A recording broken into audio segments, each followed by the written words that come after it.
મિત્રો, આ ગુજ્જુભાઈ ગિરીશ કુમાર રોજ તમારી સાથે નવી નવી વાતો કરે છે. એમાં મારા કુટુંબનો ફાળો તો છે જ, પણ મારી સોસાયટીનો પણ એટલો જ ફાળો છે. ગઈકાલે ભારે થઈ. અડધી રાત્રે અમારી સોસાયટીનું કૂતરું ખૂબ ભસ્યું. બધા ફ્લેટવાળા ભેગા થઈ ગયા અને અમારી સોસાયટીના સેક્રેટરી શિવકુમાર સુથારે અડધી રાત્રે ભાષણ ઠોક્યું. આજકાલ આતંકવાદીઓ સોસાયટી પકડે છે. કૂતરું ભસે એટલે સમજી જવું કે સોસાયટીમાં બોમ્બ છે. આમે આપણી સોસાયટી હિટ લિસ્ટમાં છે. હવે કઈ રીતે એ શિવકુમાર જ જાણે, કારણ કે અમારી સોસાયટીનું નામ મ્યુનિસિપાલિટીના લિસ્ટમાં પણ નથી, તો હિટ લિસ્ટમાં ક્યાંથી આવ્યું? શું છે, અમારી સોસાયટી ગેરકાયદે છે એવું છાપામાં આવી ગયું છે. મૂળે ગોચર જમીન એટલે સરકારે ગાયોના ચારા માટે ફાળવેલી આ જમીન, એમાં કડિયામાંથી બિલ્ડર બનેલા આખલાઓએ બિલ્ડિંગો બાંધ્યા અને અમારા જેવા જનાવરોને વેચી દીધા. આ ટૂંકમાં અમારી સોસાયટીનો ઇતિહાસ. હવે આવી છાપે ચડેલી સોસાયટી હિટ લિસ્ટમાં આવી છે એવું અડધી રાત્રે સેક્રેટરી સુથારે જાહેર કર્યું અને 5 પોચકાઓને તો ત્યાં જ લૂઝ મોશન થઈ ગયા.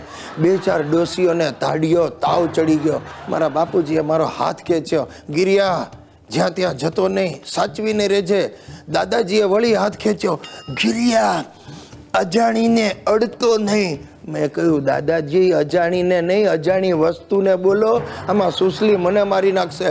અને સુસલી તો રાહ જોઈને જ બેઠી હતી. મને કે સાંભળો સાંભળો કહું છું, આજથી હવે મોડા આવવાનું બંધ.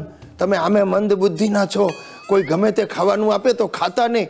ને વાળી રીતિઓ રહી ગયો તો એ પણ મને શિખામણ આપવા માંડ્યો. પપ્પા, રોજ દાઢી કરીને કામ પર જજો. આ દાઢી વધેલી હશે તો તમે જ આતંકવાદી જેવા લાગશો. પોલીસ તમને પકડી લેશે અને અમે તમને છોડાવવામાં નબળા પડીશું. પપ્પા, સાહેબ, મગજની નસો ખેંચાઈ ગઈ છે. આ સાલું એક કૂતરું ભસ્યું, એમાં મારા ઘરના ત્રાસવાદીઓએ મારી ઊંઘ હરામ કરી નાખી છે.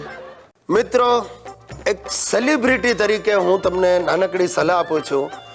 માણસે સર્વાંગ સુંદર થવું જોઈએ. તમારામાં એટલા બધા ગુણો હોવા જોઈએ કે લોકોને તમે આપોઆપ ગમી જાઓ. જેમ કે હું. હવે પર્સનાલિટી તો ભગવાને ભરપૂર આપી છે, એટલે એ રીતે તો હું તમને બધાને ગમું જ છું. હવે સાહિત્ય ઉપર પણ આપણી પકડ, એટલે 5 જણામાં પૂછાવ છું. જનરલ નોલેજ પણ સોલિડ છે. એક નબળું પાસું હતું સંગીતનું. સમજ્યા તમે? એટલે આપણે સંગીતની સાધના શરૂ કરી દીધી. સાહેબ, તમે નહીં માનો, પહેલે જ દિવસે એવો ફોર્મમાં આવી ગયો, તબલાની એક જોડી તોડી નાખી. બીજા દિવસથી કંઠ્ય સંગીત તરફ વળ્યો. ઓહો સાહેબ, જેવો રિયાઝ શરૂ કર્યો ને તમે નહીં માનો, સોસાયટી વાળા ખુશ થઈ ગયા. અરે ગઈકાલે તો આખી સોસાયટી મારો આભાર માનવા આવી. મને કે ગિરીશભાઈ, તમે એવું ગાવ છો કે સોસાયટીના બધા કૂતરાઓ ભાગી ગયા છે. જોયું સાહેબ, આને કહેવાય આપણી ગાયકીની અસર. સાહેબ, મારી ગાયકી એટલી જબરજસ્ત છે કે મારા ગુરુએ તો નામ આપ્યું છે ગિરીશ ઘરાના. જોકે પાછળથી મને ખબર પડી, ગુરુજી કહેવા એમ માંગતા હતા કે ગિરીશ સંગીત સીખને કે લીએ ઘર આના. પણ જે હોય તે, ગિરીશ ઘરાનામાં મને વિશ્વાસ છે. સાહેબ, તમે જોજો, થોડા સમયમાં મારા સંગીતના આલ્બમો હું બહાર પાડીશ. લારીએ મારા ગીતો વેચાતા હશે. નવરાત્રિમાં ગિરીશના ગરબા, શિવરાત્રિમાં ગિરીશના ભજનો અને રાત પડે ગિરીશની ગઝલો. કા કરું સજની આયે નંબર. સાહેબ, મારો વિચાર તો મારી પોતાની મ્યુઝિક કંપની શરૂ કરી દેવાનો છે. નામ રાખીશ ગિરીશ સિરીઝ. હા, કેવું સરસ બેસી જાય છે નહીં? ગિરીશ સિરીઝ. અરે સાહેબ, તમે જોજો, મોટી પ્લેબેક સિંગરો મારી સાથે ગાવા માટે પડાપડી કરતી હશે, પણ હું બધાને ના પાડી દઈશ.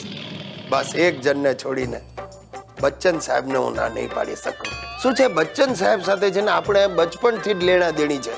તમને સમજાવું. બચ્ચન સાહેબને રેડિયો વાળાએ રિજેક્ટ કરી દીધા હતા.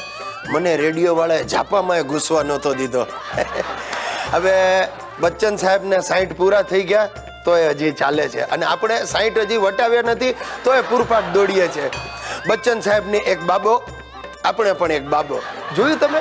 મોટા માણસોના સિમ્ટમ પણ બધા એક સરખા જ હોય. આ સિવાય બીજી પણ સામ્યતાઓ છે. જેમ કે બચ્ચન સાહેબને એમના પ્રશંસકો ખૂબ પ્રેમ કરે છે, તો મને પણ તમે બધા એટલો જ પ્રેમ કરો છો. બચ્ચન સાહેબ ગુજરાતના બ્રાન્ડ એમ્બેસેડર છે, તો મેં એમ્બેસેડર બ્રાન્ડની એક ગાડી ખરીદવાનું નક્કી કરી છે.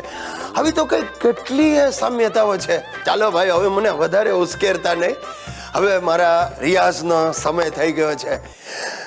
तेरे मस्त मस्त दो नैन मेरे दिल का ले गए चैन मेरे दिल का मंडिया कुतरा बसवा.